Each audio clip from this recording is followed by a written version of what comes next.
Vous m'entendez bien? Est-ce que vous m'entendez bien? Yes, Enrica, todo bene, je te vois. Je vois des gens que ça fait longtemps et d'autres que ça fait moins longtemps que j'ai vu. François, que je t'ai parlé tout à l'heure. Salut François. Félicitations une fois de plus pour ton excellent prix. Une entreprise remarquable. Alors, merci beaucoup d'être avec nous. Je dis avec nous parce que ce n'est pas juste moi qui organise ce lancement. Je veux souligner vraiment le cabinet d'avocats Terrien Couture Jolicoeur qui a organisé avec des doigts de fée, je dois le dire, cet événement. Sans eux, cet événement n'aura pas eu le succès que c'est en train de devenir. Donc, un grand merci. Merci à Jean-Luc. Jean-Luc, tu peux activer ton vidéo et évidemment ton micro également. Merci Jean-Luc. Et également, mon cher éditeur, Erwan Le Seul, éditeur chez les éditions Édito. Merci, Erwan. Merci à vous tous d'être ici. Ça fait vraiment chaud au cœur de faire un lancement virtuel et qu'il y ait autant d'intérêt.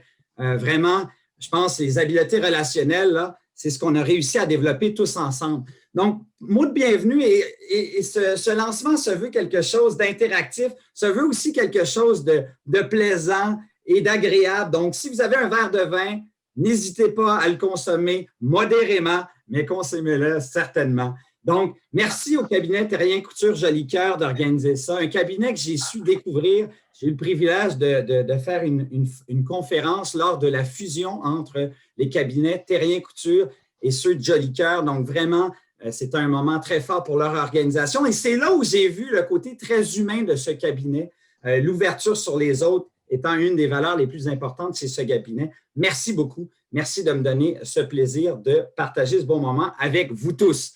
Alors, sans plus tarder, je vous explique comment ça va fonctionner. On va fonctionner comme une émission, je vous dirais, à la Sonia Benezra. J'aime beaucoup cette dame, m'a beaucoup marqué quand j'étais jeune. Donc, ça sera vraiment question-réponse. Et mon cher animateur sera nul autre que Jean-Luc Couture, qui a été, je dois vous dire, l'un de mes principaux collaborateurs tout au long de la rédaction. Le duo Couture, sans ce duo-là, je n'aurais jamais été capable d'écrire ce livre-là. Donc, un grand merci à la famille Couture, vraiment, et à sa conjointe qui a eu la patience de vous supporter dans ce projet-là.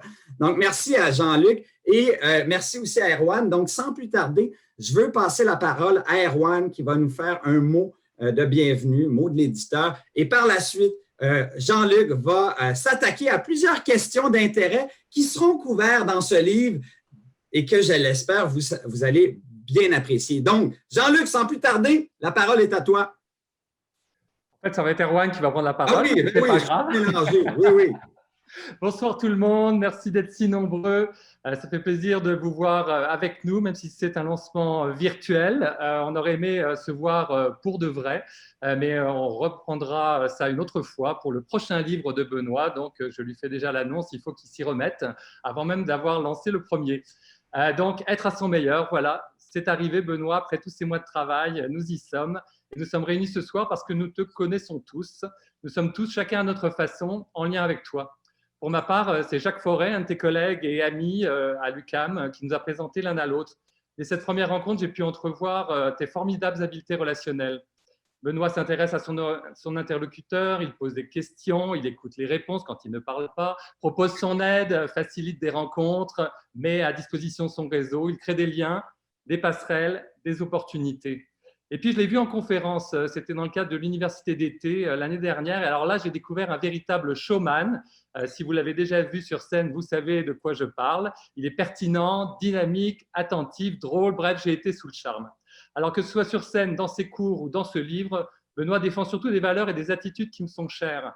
La bienveillance, l'écoute, la communication, l'empathie, la maîtrise de soi, et je ne cite que celle-ci. Pour lui, être à son meilleur, ce n'est pas une question de quête de la performance, non. C'est une question d'intelligence émotionnelle, d'humanisme, d'habileté relationnelle. C'est savoir être en connexion avec les autres, savoir interagir sainement avec eux en cherchant activement à ce que chacun soit considéré, entendu et respecté. Je suis donc très heureux de l'accueillir chez Édito et je le remercie de la confiance qu'il nous fait en publiant son premier livre écrit en solo avec nous. Alors, je cède maintenant la parole à Jean-Luc Couture, qui a accepté avec beaucoup d'enthousiasme de cuisiner gentiment notre auteur et de parrainer pour TJC ce lancement virtuel. Jean-Luc, c'est à toi. Merci beaucoup, Erwan. Merci beaucoup à tout le monde d'être là ce soir. Ça nous fait extrêmement plaisir de vous accueillir. Alors, je vais prendre peut-être une seconde pour présenter un peu le cabinet Terrien Couture Jolicoeur, qui est un cabinet de 150 et plus professionnels, avocats, notaires, spécialistes en ressources humaines et dont les valeurs sont l'audace, la simplicité, la pertinence et l'engagement. Vous voyez la parenté là, avec ce qu'on vient de dire. Et effectivement, on a une relation particulière avec Benoît Chalifou. Moi, j'ai rencontré Benoît lors d'une conférence de l'Association québécoise des technologies qui s'est tenue il y a peut-être 18 mois, tout ça. Et lors de cette conférence-là, Benoît m'a marqué. Il m'a marqué parce qu'il a été le conférencier le plus dynamique, le plus engageant, le plus mobilisant que j'avais vu à date dans ma vie. C'était véritablement quelque chose. Alors, après sa prestation, et puis elle avait lieu un samedi matin, là, un lendemain matin de vendredi soir un peu arrosé pour tout le monde. Il n'y a personne qui dormait, je peux vous assurer qu'il nous a tous gardés assis au bout de notre chaise. Alors, je me suis rendu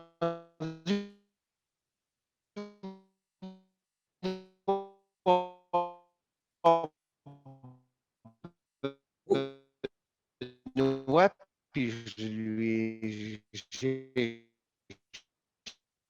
Ta connexion, mon cher Jean-Luc, elle coupe. Probablement, c'est peut-être parce que ta douce moitié regarde l'événement en même temps sur un autre ordinateur. Est-ce que là, c'est bon? Là, c'est bon, mais ça coupait.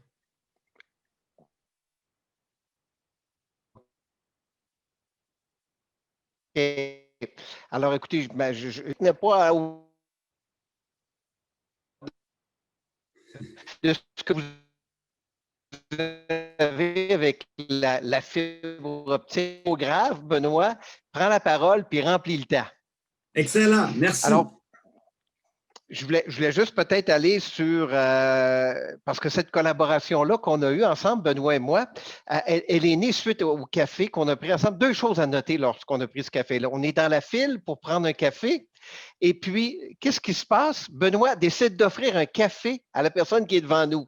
Alors, Benoît, j'aimerais ça, avant d'aller plus loin, que tu expliques d'où te vient cette habitude puis pourquoi tu fais ça. Oui, bon, premièrement, merci Jean-Luc. Merci de cette belle intro.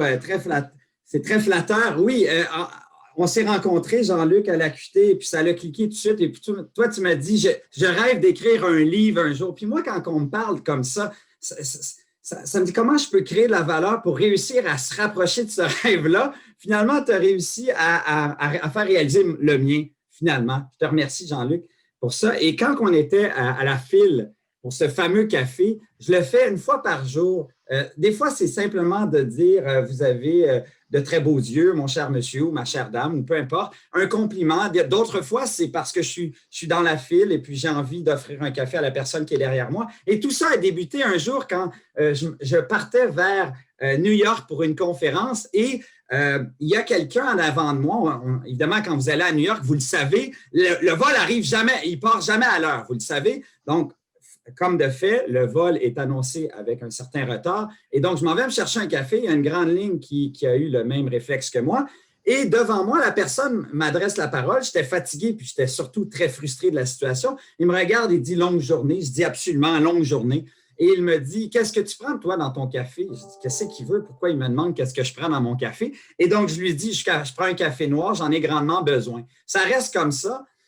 Et quand j'arrive à la caisse pour payer, la madame a dit, c'est votre jour de chance, mon cher monsieur. La personne devant vous a payé pour votre café. Et il est parti. Moi, je le cherche partout. Je dis, voyons donc. Et je le retrouve assis paisiblement à lire un livre. Et donc, je l'interromps et je dis, mon cher monsieur, merci pour le café. Est-ce que il me regarde et il dit, ben, il n'y a pas de problème. Et il se remet sur sa lecture. Je dis, non, ça ne restera pas là. Je suis armé de curiosité constamment, un peu comme Jean-Luc. Je pose toujours des questions et je suis curieux d'en savoir plus. Et donc, je lui dis, est-ce que je peux m'asseoir à côté? Il me dit oui. Et je lui dis, faites-vous ça souvent? Il me dit, à tous les jours. Et à partir de ce moment-là, nous avons discuté 1h30 sans arrêt. Et à la fin, il m'a regardé quand on rentrait dans l'avion. Il dit, avez-vous vu acheter un café? Qu'est-ce que ça l'a créé? Il dit, je vous mets au défi de le faire à tous les jours. Et c'est comme ça que ça a commencé, cette habitude de donner. Puis quand on donne, on sécrète ce qu'on appelle, Jean-Luc, l'oxytocine. C'est une hormone qui influence notre comportement en société. Puis plus qu'on est généreux et sincère, plus qu'on sécrète cette hormone. Donc, finalement, je le fais également pour moi. Chaque geste qu'on fait, on le fait pour soi. Mais quand c'est bon pour les autres, c'est encore mieux. Donc, c'est ça l'histoire du café, mon cher Jean-Luc. Merci beaucoup, Benoît. Alors, en prenant ce café-là ensemble, tu t'es intéressé à moi, à ma famille, à mes enfants, à ce qu'on aimait faire et on a reparlé un peu de livres, etc. Et c'est demeuré pendant quelques temps, là, un téléphone, un café, etc. Rien de trop précis. Puis à un moment donné, tu m'annonces que là, tu as un livre à écrire et tu dis, Jean-Luc, aimerais-tu ça me pondre un texte? Parce qu'à ce moment-là, tu pensais peut-être ramasser certains textes de gens puis faire quelque chose avec ça. Fait que je dis, oui, je vais te pondre un texte. Puis je t'ai pondu un texte et tu as reçu 4-5 textes comme ça de différents collaborateurs. Puis tu as regardé tout ça, puis tu t'es dit, en fait, tu m'as demandé à ce moment-là de corriger un peu certains textes, puis de regarder ça avec toi. Puis tu as aimé, je pense, la façon dont j'avais corrigé et simplifié les textes. Fait que tu m'as dit, hey, Jean-Luc, j'aimerais ça travailler ça avec toi. Et je pense que je vais faire ça autrement. Par exemple, je pense que je vais écrire, puis je ne demanderai pas aux gens de me fournir des choses. Je vais utiliser la matière qui me vient de ma vie, de mes lectures, de mes contacts. Et puis, si tu veux me donner un coup de main à bonifier ça, j'apprécierais. Quand moi, je me suis mis à faire ça, je me suis dit, waouh, on est en plein confinement. La vie n'est pas tout le temps drôle. On avait à gérer le début de la pandémie avec tout le stress que ça nécessite dans le business. Je me suis dit, ça va me donner une opportunité de faire quelque chose qui va m'amener ailleurs, qui va me faire penser à d'autres choses, puis qui va utiliser ce temps-là de façon efficace. Mais j'ai dit, il y a beaucoup de travail, puis je ne suis pas tout le temps le meilleur à l'édition informatique. J'ai dit, mon gars qui est super sharp, Guillaume, qui est avec nous ce soir, qui nous écoute, j'ai dit, il y a du temps, l'école se fait maintenant à distance, il veut-tu m'aider à faire ça? Et c'est parti d'une collaboration où Guillaume, au départ, était peut-être un petit peu l'éditeur informatique, mais il s'est inscrit vraiment dans la révision des textes, la précision des termes utilisés, la précision des idées. Et jusqu'à ce qu'à la toute fin du livre, je pense qu'il a été un pilier pour l'écriture des derniers chapitres, Benoît. Ben, en fait, je veux aller plus loin. De là, la naissance du duo dynamique couture. Si vous lisez dans les remerciements, ceux qui ont le livre, le duo dynamique couture m'a tenu en vie quand j'en avais besoin à la fin. Pour ceux qui ont écrit un livre, à la fin, là, on n'en peut plus. Et Guillaume a été, je dois dire, la pierre angulaire qui m'a permis de réussir à finaliser ce livre. Je ne sais pas comment je vais le remercier dans ma vie, mais merci encore et encore. Et Guillaume, ton fils Jean-Luc, est doté d'une empathie sans borne, du jamais vu. Pour moi, là, qui côtoie beaucoup, beaucoup de gens dans ma vie, jamais vu quelqu'un d'aussi empathique et tu peux en être bien fier. Je le suis naturellement et c'est le temps peut-être de te dire que j'ai lu moi aussi le livre avec un certain recul après le travail qu'on avait mis dedans. Et ce qui m'a surpris, c'est comment quelque chose que tu avais bâti de façon instinctive et organique, une fois passé par le travail peut-être d'Erwan et de sa maison d'édition, est devenu quelque chose d'absolument structuré, un how-to vraiment facile à lire et clair dans son utilisation. Alors moi, j'ai été impressionné de ce travail-là, j'ai été impressionné de la qualité du produit et je trouve vraiment que c'est quelque chose qu'on doit mettre en toutes les mains. Moi, c'est évident qu'au bureau, là, je t'en ai déjà commandé une bonne quantité de copies que je vais remettre à des collaborateurs. Et puis, je pense que ça peut aussi faire un excellent cadeau à un patron, à un collaborateur au travail, à un conjoint, à un enfant. C'est vraiment un guide qui peut aider les gens dans leur croissance, que ce soit au bureau, que ce soit dans la vie personnelle ou même dans le sport. Tu sais, ça peut être dans n'importe quoi. Et ton livre, tu l'as commencé avec, tu l'as séparé en parties. Puis la première partie, elle s'intitule Les habiletés relationnelles, point de départ. Et tu y vas avec notre attitude comme point de départ. Et l'attitude, moi, comme avocat, puis comme personne qui a une certaine expérience de vie, je m'intéresse beaucoup, beaucoup, beaucoup à l'attitude parce que j'ai constaté qu'on pouvait avoir tous les talents, être extrêmement brillant, etc. Si on n'avait pas la bonne attitude, tôt ou tard, ça paraissait, puis on ne n'obtenait pas le développement de notre plein potentiel, alors qu'on peut être un petit peu moins talentueux ou un peu moins, je dirais, gâté sur un plan X ou Y, mais si on a la bonne attitude, on va atteindre un succès incroyable. En tout cas, moi, j'ai vu ça beaucoup dans les gens qui ont travaillé avec moi dans les différentes entreprises auxquelles j'ai participé à travers les années. Puis j'aimerais que tu nous expliques un peu pourquoi l'attitude est importante.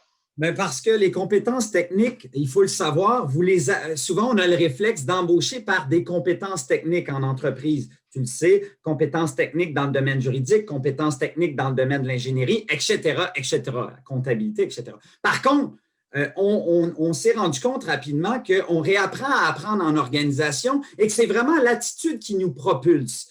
Ou qui nous propulse vers le bas, la mauvaise attitude ou la bonne attitude. J'ai d'ailleurs sondé 150 PDG pendant l'écriture de mon livre, à savoir si vous aviez à choisir les attributs de la personne que vous cherchez depuis si longtemps dans votre organisation, quels seraient les attributs de cette personne? Et les gens m'ont partagé des choses phénoménales, je les résume, mais c'était souvent personne honnête, sincère, gentille, généreuse, travaillante, authentique est revenu beaucoup, respectueuse, courageuse, empathique est revenu beaucoup, à l'écoute, persévérante, créative, positive, flexible, aimable, drôle. Jean-Luc, tu te rends compte de quoi? C'est que des qualités qui sont lorsqu'on est à notre meilleur en tant qu'être humain. Et c'est vraiment tous des qualités qui sont en quelque sorte des attitudes. L'attitude est une compétence qu'on peut développer, Jean-Luc. Merci beaucoup, Benoît. Écoute, le deuxième chapitre, toujours dans la partie 1, il parle de la curiosité. Puis moi, ça me parle beaucoup parce que tu l'as dit, je suis un gars curieux. Moi, je suis un maniaque à peu près de tout. Je suis les sports, je suis les autos, je suis la politique américaine, les sciences, je lis tout ça. Je passe une heure et demie par jour à lire des articles dans tous les domaines. Je n'arrête pas de m'envoyer des affaires constamment. Et aussi, je suis curieux de la vie des gens qui m'entourent et je remarque quand une personne que je connais change sa coupe de cheveux, achète un nouveau vêtement, change de parfum. C'est-tu un défaut d'être curieux de même? C'est-tu être senteux puis être un petit peu trop curieux?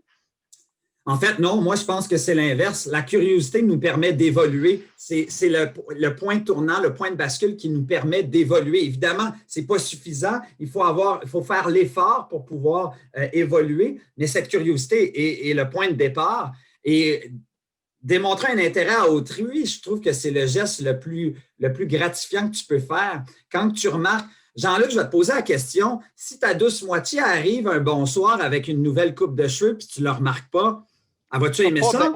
Elle ne sera pas bien contente. C'est ça. Donc, quand tu me demandes si c'est impoli, c'est plutôt poli, remarquable, extraordinaire. Good. Hey, merci beaucoup. Ça nous amène tranquillement vers la partie 2. La partie 2, tu l'as intitulée « La boîte à outils des habiletés relationnelles ».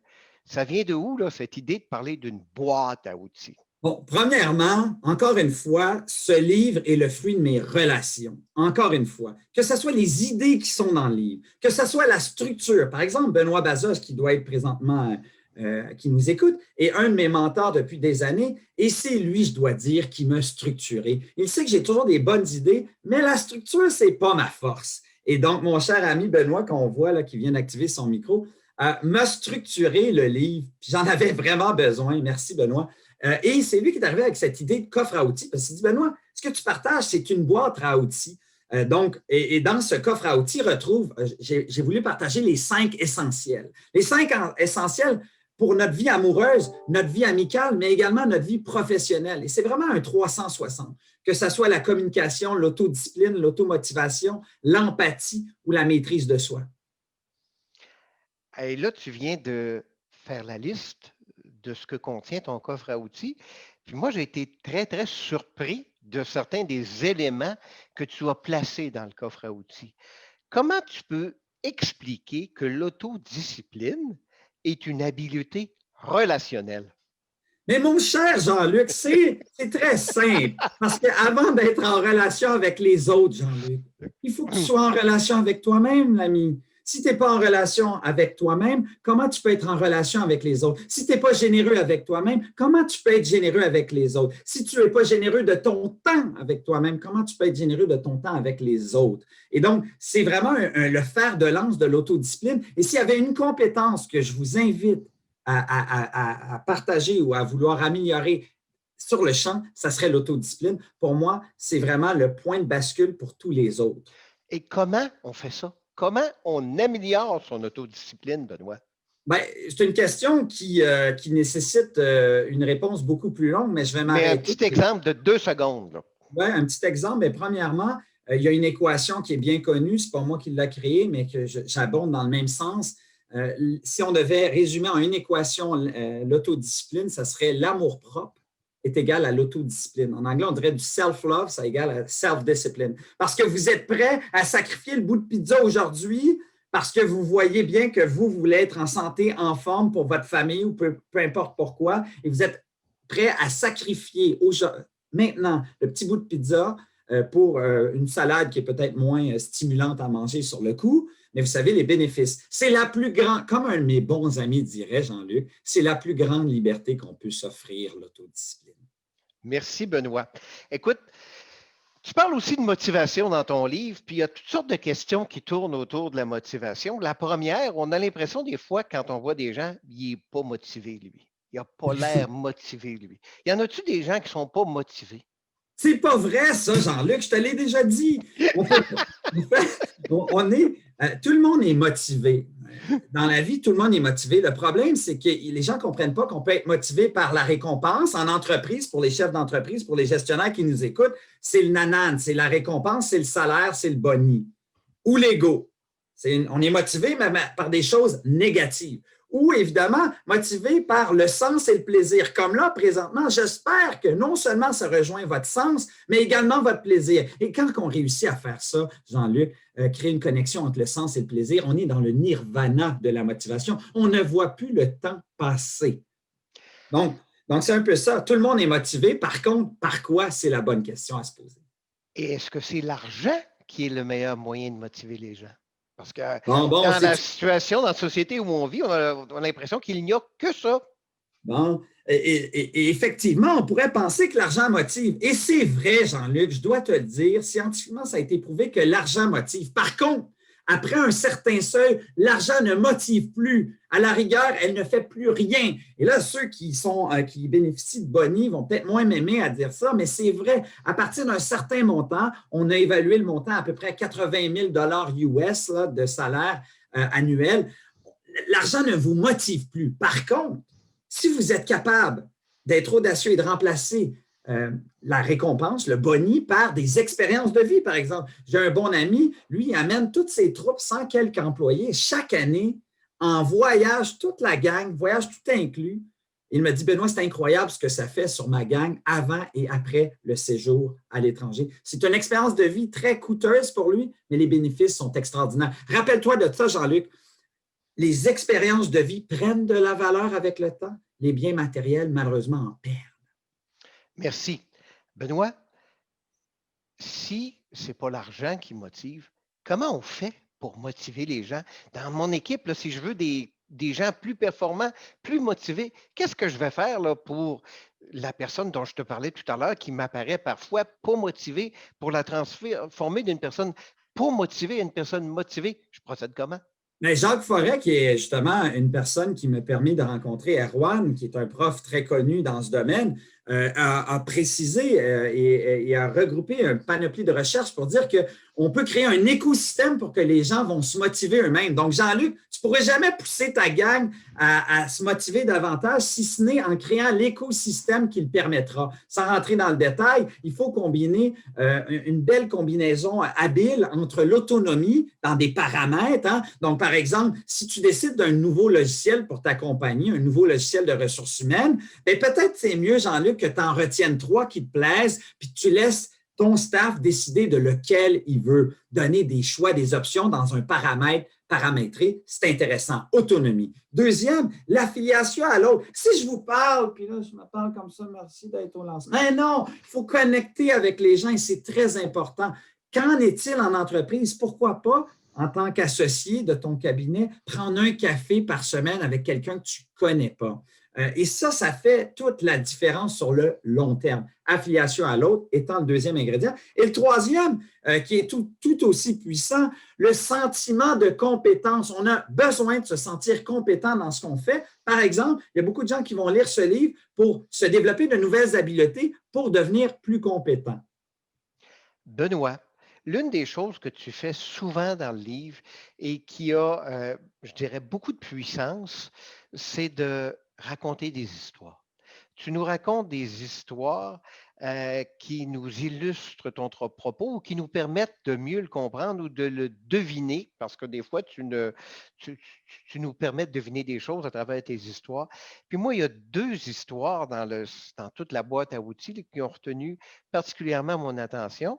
Puis j'aimerais ça que tu me parles de la première. Je vais te parler de la deuxième après pour ne pas mettre trop de choses en même temps. Là, mais puis avant d'aller là, je m'excuse, je veux juste rappeler à tout le monde, vous pouvez poser des questions dans le chat. Là, pour l'instant, je n'ai pas vu beaucoup de questions encore qui ont été posées. Et si on veut terminer ça avec des questions peut-être plus intéressantes ou plus senties par les gens de la foule, il faut qu'on aille ce matériel-là. Il faut que vous nous alimentiez de questions. Alors, parce qu'il y a quelqu'un qui va c'est parce qu'il y a quelqu'un qui les recueille en même temps. Là. Oui, il y a quelqu'un qui les recueille et qui va faire le tri pour que celles qui sont les plus, je dirais, goûteuses soient partagées par tout le monde. Alors là, la première histoire que je veux que tu partages avec nous pour donner aux gens le goût de voir et de lire le livre, c'est l'histoire de la vieille dame chinoise dans l'avion. Ah, écoute, ça, c'est une belle histoire. C'était à mes débuts à l'ESG. Benoît, qui était à l'époque mon patron, vice-doyen à l'international de l'époque, m'avait envoyé en Chine pour un voyage pour négocier des accords avec des institutions chinoises. Et à cette époque-là, nous, le SG-UQAM, on n'avait pas vraiment d'accord là-bas, donc c'était très stratégique. Et puis, je me rappellerai toujours, j'arrive à Vancouver à mon escale, je regarde mes rendez-vous, puis tout ça, et je rembarque dans l'avion. Et quand j'embarque dans l'avion, il y a une dame de, je te dirais, début 70, mi-70 à peu près, qui est avec son thermos, et je m'assois et elle me fait un signe rayonnant, là, puis je vois bien qu'elle parle ni anglais ni français. Et donc, elle m'indique de m'asseoir, et puis voilà. Et là, elle me tend un verre de thé qui provient de son thermos. Moi, je suis willing, j'aime bien ça, donc je le prends. Et là, parle, jase sans se parler, Jean-Luc, sans se parler. Nous avons, et je te dis, les gens qui me connaissent me croient parce qu'ils savent comment je suis, sans se parler, parce qu'on ne parlait pas le même langage, mais avec des signes, puis des ci, puis des ça, j'ai su d'où elle venait, sa famille, qu'est-ce qu'elle faisait, où elle s'en allait, pourquoi elle était au Canada, etc. Et on était atterris, on n'avait pas cessé de se parler sans se parler, Jean-Luc. C'était extraordinaire. Il y a un monsieur qui vient me voir, cette dame-là à un moment donné, à la fin, et donc il lui parle en mandarin. Et après, ce monsieur-là, il me dit, ma maman, il me parle en français, il me dit, ma maman me dit le passager le plus gentil qu'elle a jamais eu. Je dis, ah, c'est très gentil. J'ai dit, c'est toute une passagère aussi. Il dit, mais j'ai une question. Comment c'est que vous vous êtes parlé? Puis j'ai dit, bon, c'est pas parlé. On était dans le body language tout le long. Elle me faisait goûter ses croustilles chinoises, puis tout ça. Écoutez, c'est une histoire qui reste dans mon cœur encore aujourd'hui parce que ça me fait comprendre le pouvoir de la communication sans se parler, Jean-Luc. Excellent. Merci beaucoup de nous partager ça. Il y a une autre histoire qui se situe aussi à l'autre bout du monde, qui est une histoire qui est assez touchante, qu'on retrouve à la page 135 de ton livre, qu'on peut acheter. Là, j'ai vu qu'il y avait des gens qui cherchaient où acheter le livre sur le chat, et c'est mentionné sur le chat qu'on peut acheter le livre là, à différents endroits, là, dont leslibraires.ca, Indigo, Costco, Renaud Bray, etc. Fait que c'est facile de le trouver. Mais à la page 135, tu nous parles de l'homme sous l'arbre. C'est qui ça, l'homme sous l'arbre? J'espère qu'il est là. Je ne sais pas s'il est là, mon cher ami Mariano. Mais Mariano, c'est quelqu'un qui assistait à une conférence qui m'a interpellé. Je peux dire que Mariano est là. Oui, bon. Et Mariano m'interpelle à la fin, tu sais, comment établir un rapport avec quelqu'un que tu ne connais pas. Il me parle de soccer. Évidemment, je suis tombé dans la trappe, m'invite à un café, parle, genre. Et là, j'apprends sa vie remarquable. C'est pour ça que moi, j'adore rencontrer des gens parce que je découvre toujours des choses sensationnelles. Mais je ne savais pas que j'allais découvrir quelque chose comme ça avec Mariano. Mariano est un Argentin d'origine et il me raconte qu'il est parti sur un bateau pendant plus d'une année avec un équipage pour faire un documentaire sur, évidemment, l'environnement et tout ce qui s'ensuit. Et ça, je trouve ça hallucinant déjà qu'il est confiné pendant 1 an et demi sur un bateau. Puis je dis, qu'est-ce que tu fais, toi, là-bas? Il dit, mon rôle, c'est de maintenir le climat mental en santé. Donc, tu as des marins, tu as des scientifiques, tu as des médecins. Et lui, son rôle, c'était de garder l'équipage donc en bonne santé mentale. C'est vraiment merveilleux. Et je lui dis, c'est quoi qui a été ton secret? Tu me connais, Jean-Luc, j'en pose toujours pas une. Et là, il me dit, mon secret, ça a été l'empathie. Puis là, je dis, bien, l'empathie, moi aussi j'en ai, mais qu'est-ce que tu veux dire? Puis tu m'expliques. Et là, il me regarde et dit, je vais te raconter une histoire. Et cette histoire, c'est L'homme sous l'arbre. Et juste pour rester dans le trait court, parce que je vous invite à le lire, c'est vraiment passionnant ce chapitre, il me partage que son papa a été quelqu'un qui a vécu sous l'arbre. Donc, c'était un sans-abri sous l'arbre pendant plus de 20 ans. Ça me donne des frissons, vous en parler. Et Mariano allait le voir à tous les soirs et s'assoyait à côté de son père et regardait comment les gens dévisageaient son père, comment les gens abordaient son père. Et ça lui a permis de voir les choses autrement. Et ça a été vraiment pour moi une histoire formidable qui m'a permis de comprendre qu'il faut toujours essayer de chercher à comprendre avant de se faire comprendre. Évidemment, c'est un peu la clé de l'empathie. Ça a amené l'histoire qui est devenue un hit dans le livre, là. Bien, merci beaucoup, Benoît. Ça nous amène à la partie 3 de ton livre. La partie 3 de ton livre, tu l'as intitulé « Le point de bascule du développement relationnel ». Et dans ce point de bascule-là, le premier élément auquel tu fais référence, c'est la connaissance de soi. Et pour avoir une bonne connaissance de soi, il faut être capable de se regarder lucidement. Et ça, bien, il y a un exemple de ça que tu nous partages qui fait preuve d'un peu d'humilité, mais qui est une leçon de vie importante et c'est ta relation avec ton rêve de jeunesse, ta passion, le football. Oui, ça a été dur parce que souvent, quand on ne réussit pas, moi, c'est un objectif de vie vraiment sincère. Je voulais devenir joueur de soccer professionnel. C'était vraiment dans ma tête. Je voulais tout faire pour y arriver. Et j'ai écopé d'une hanche artificielle au lieu. C'est le plus près que je suis arrivé de mon rêve.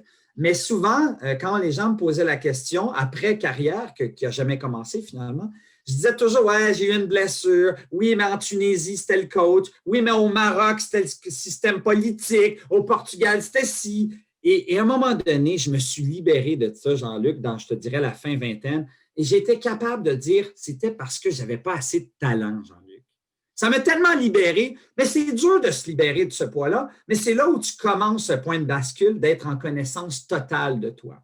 Et c'est un peu l'histoire que j'aime bien partager parce que je sais que ça peut aider les gens. Arrêtez de se mettre des masques.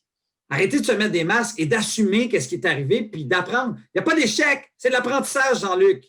Écoute, on dirait que tu es dans ma tête parce que là, je vais te lire là où je voulais t'amener. Je voulais citer la page 170 de ton livre. Et à la page 170 de ton livre, voici ce que tu dis, puis j'aimerais que tu réagisses à ça. Alors, tu dis aux gens, poussons l'exercice un peu plus loin. Si l'on demandait à un membre de votre famille, à un de vos amis et à un de vos collègues de vous décrire, donc 3 personnes différentes, est-ce qu'ils auraient la même réponse? Et tu dis, j'en suis venu à la conclusion que moins nous en savons sur nous-mêmes, plus nous mettons un masque différent selon le contexte, la situation et la personne à qui nous avons affaire, et ce, sans même s'en rendre compte. Ah, j'aurais voulu que tu réagisses, mais tu as réagi presque avant. mais c'est un peu ça. En fait, c'est vrai, puis c'est le point de bascule. Pourquoi c'est le point de bascule? Parce que si vous n'êtes pas en connaissance de soi, tu ne le sais pas quand tu manques d'écoute. Moi, je n'ai aucun problème à le dire. C'est ma plus grande faiblesse, Jean-Luc. Il faut que je prenne ma conomie, que je me croise les jambes, je mets une main sur l'autre. Je me suis créé des mécanismes de protection pour justement essayer de contrer ça. Puis malgré tout, ma femme dit « Colin, que tu n'écoutes pas. » Je le sais, c'est une de mes faiblesses, c'est une de mes angles morts, mais j'essaie de travailler là-dessus. Et c'est dans cette connaissance de soi, plus qu'on adresse nos faiblesses haut et fort, plus qu'on a de chance à pouvoir s'améliorer et pouvoir naviguer et améliorer nos habiletés relationnelles, Jean-Luc. C'est bien gentil de répondre ainsi à la question. Puis je t'amène un pas plus loin. Je t'amène dans le chapitre suivant que tu as intitulé Savoir sortir de sa zone de confort. Et là, tu en parles de toutes sortes de façons, mais la chose que j'aimerais que tu nous expliques en 2 secondes, là, c'est tu parles de vivre dans sa zone de risque optimale. Qu'est-ce que ça veut dire, ça, opérer dans sa zone de risque optimale? Bien, premièrement, quand on parle de sortir de sa zone de confort, on haït ça, parler de ça. On aime mieux dire étirer sa zone de confort. Mais sincèrement, dites-vous que tout ce que vous voulez en ce moment, que vous n'avez pas, bien, si vous ne l'avez pas, c'est parce que c'est à l'extérieur de votre zone de confort. Et donc, il va falloir l'étirer, cette zone. Et cette zone optimale, comme tu le dis, qu'on l'appelle délicieuse optimale, c'est qu'elle se trouve entre un trop grand degré d'anxiété et un ennui. Donc, c'est comme le milieu entre pas trop avoir d'anxiété, mais un petit peu, ou un peu de stress, mais pas trop, et de ne jamais être dans la sphère de l'ennui. Et plus que vous allez progresser, plus que cette sphère-là va s'accélérer et augmenter. Et je vous le dis, c'est un must pour tous les gens qui veulent se découvrir des talents cachés. Par exemple, je suis devenu conférencier grâce à ça. Parce que je n'ai jamais voulu, moi, devenir conférencier. Ce n'était même pas une idée dans ma tête. Mais il y a quelqu'un, Élie, qui doit être connecté en ce moment, un prof qui avait un événement puis qui m'avait demandé, Benoît, l'événement, je suis mal pris, est-ce que tu pourrais venir faire une conférence pour ma gang? Je suis très mal pris, on vient de me laisser tomber. J'ai parlé à ma femme de ça. J'ai dit, ça n'a pas de bon sens, je n'ai même pas de sujet pour lundi, ça n'a aucun bon sens. Et ma femme a dit, ben voyons donc, Benoît, tu es super bon pour t'exprimer, tu es un naturel, vas-y. Je ne croyais pas à ça, moi.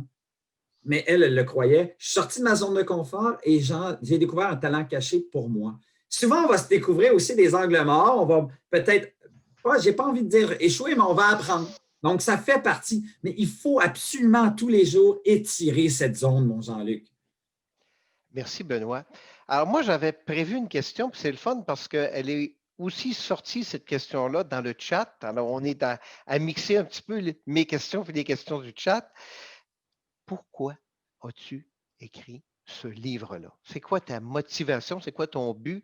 Que veux-tu accomplir en faisant ça? Bien, premièrement, c'est un sujet qui m'a toujours interpellé. Le livre en soi, je ne le savais pas quand j'ai commencé à l'écrire, mais je me suis rendu compte en toute humilité que je ne connaissais pas tant que ça mon sujet. Ça, c'est en toute humilité. Je croyais le connaître et quand je me suis mis à le rédiger, je me suis rendu compte que franchement, j'étais à la pointe de l'iceberg. Je vais t'interrompre juste une fois, puis ça, je ne l'ai pas fait souvent, mais c'est parce qu'il y a un bout qu'on a escamoté en présentant le livre. Et j'ai le goût de le dire maintenant, puis de te laisser continuer à répondre. Dans le livre, il y a comme une structure qu'on voit à peu près souvent. Benoît nous raconte une histoire ou un épisode de vie pour nous illustrer là où il nous amène. Et ensuite, justement, quand il dit qu'il ne connaît pas son sujet, il a pallié à ça. Il est allé lire une foule incalculable de livres et il partage son savoir. Il explique pourquoi la leçon de vie qu'il a empiriquement vécue, elle a du bon sens au niveau scientifique, puis elle est prouvée par la science. Et puis des fois, il rectifie un peu parce qu'il dit, j'avais vu une partie de la règle, mais la science m'explique la règle complète et il nous explique la règle complète pour être en mesure vraiment de bien comprendre là, cette notion-là. Je te laisse aller, Benoît, mais je pense que c'est important d'avoir cet équilibre, de comprendre là, cette structure-là du livre. Tout à fait, tout à fait. Puis où je voulais en venir avec tout ça, c'est que finalement, cette sortie de zone, et c'est vraiment cette connaissance de soi 4.0 ou cette étendue de zone de confort. Et l'étendue de zone de confort, c'est peut-être remplacer votre café par un thé un jour, c'est peut-être de marcher au lieu de prendre le bicycle un jour. Bref, il y a toutes sortes de manières de sortir de sa zone de confort. Puis en ce moment, je peux vous dire, c'est un bon timing pour le faire. Pourquoi j'ai écrit ce livre-là, Jean-Luc? C'est pour mes relations. La première raison pourquoi, c'est les relations qui m'animent tant. Je suis un passionné des gens qui m'entourent. J'aime connaître des gens qui m'entourent. J'aime les aider. Évidemment, j'ai plein de défauts, hein, comme tout le monde, mais c'est vraiment les relations qui m'interpellent et c'est la raison principale de pourquoi j'ai écrit le livre. C'est le fruit de mes relations pour mes relations. OK. Et tes relations, là, à qui tu remets ce livre-là ou qui achète ce livre-là, qu'est-ce que tu veux les voir faire avec le livre? On fait quoi avec le livre de Benoît? On le lit en 2 heures, puis on dit, ah, je l'ai lu, c'est intéressant. On fait quoi avec ton livre? Bien, premièrement, si tu le lis en 2 heures, il va falloir que tu me donnes ton truc. Deuxièmement, qu'est-ce qu'on fait? Vite. Ouais, toi, tu lis. Mais moi, ce que je vous propose, c'est d'être audacieux avec un livre. C'est-à-dire d'en faire une expérience de vie au lieu de le lire et de le placer dans la commode.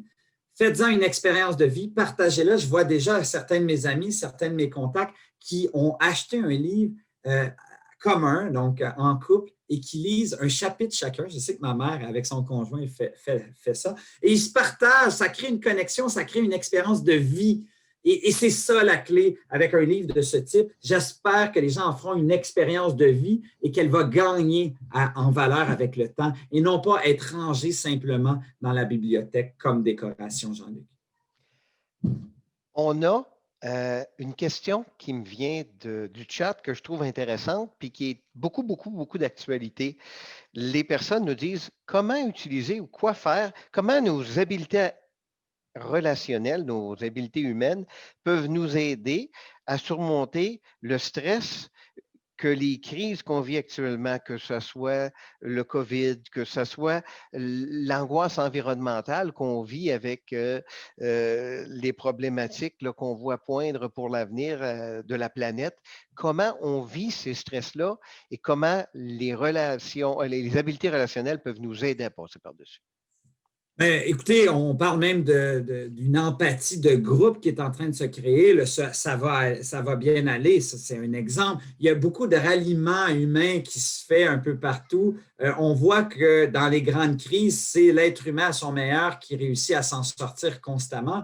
Et donc, je pense que, comme la citation connue, une citation africaine qui dit « Seul, on va très vite, mais en groupe, on va très loin », j'y crois sincèrement.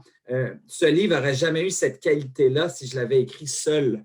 Ce livre est le fruit de la relation duo couture et de plein de gens que je vois, là, Héloïse Gagnon, Mariano, j'en vois plein en ce moment. Des gens, Martine, c'est des gens qui, à leur dose, ont mis quelque chose et c'est ce qui fait que ce livre est, à mon humble avis, intéressant. C'est la même chose dans les périodes de crise. Seul, on va aller vite. On ne va peut-être pas être aussi efficace, puis on ne va peut-être pas aller aussi loin. C'est le principe de base. Le social, le travail d'équipe, la collaboration, c'est le fer de lance d'une entreprise aujourd'hui 4.0. À l'ère des technologies, la compétence la plus extraordinaire, c'est la compétence humaine.